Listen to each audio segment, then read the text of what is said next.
Sentencing was also today for a former Bayport High School student who was stunned by police officers. Yeah, used a stun gun on him. 18-year-old Raymond Peters pleaded no contest in Brown County Court, but will not be going to jail.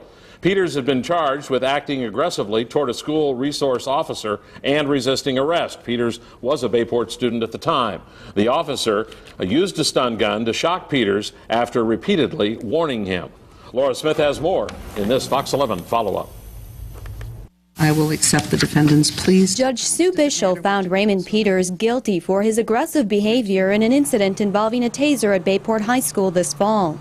Before sentencing, both sides agreed to a similar punishment, probation plus several conditions. The prosecution also asked for 45 days in jail. We had recommended a little bit of jail time as a condition of probation today. We just felt that the actual offense itself warranted a little bit of jail time. Peters said little, but told the judge he has been receiving treatment for emotional problems.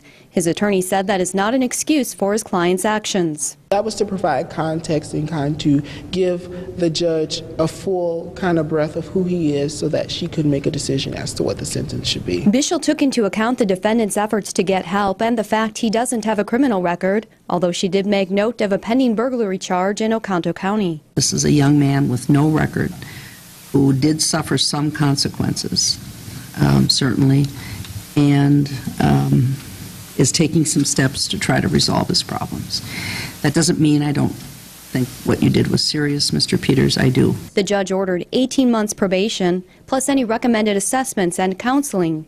Peters must also write apology letters to several people and stay away from the school. Because Mr. Peters is so young, the primary goal is that he get the counseling and treatment that he clearly needs. And I think that objective was accomplished today. Mr. Peters just wants to continue on and pursue his high school diploma and just to be positive and to comply and, not have situations like this in the future. While the judge did not order any jail time for Peters initially, if he misbehaves, she may put him behind bars for up to 60 days. In Green Bay, Laura Smith, Fox 11 News. Now, Peters declined to speak with Fox 11 News after the sentencing. The Howard-Suamico School District Superintendent was unavailable for comment. And one final note, the Brown County Sheriff's Department review found that the officer, Jody Lemons, acted properly in using the stun gun on Peters.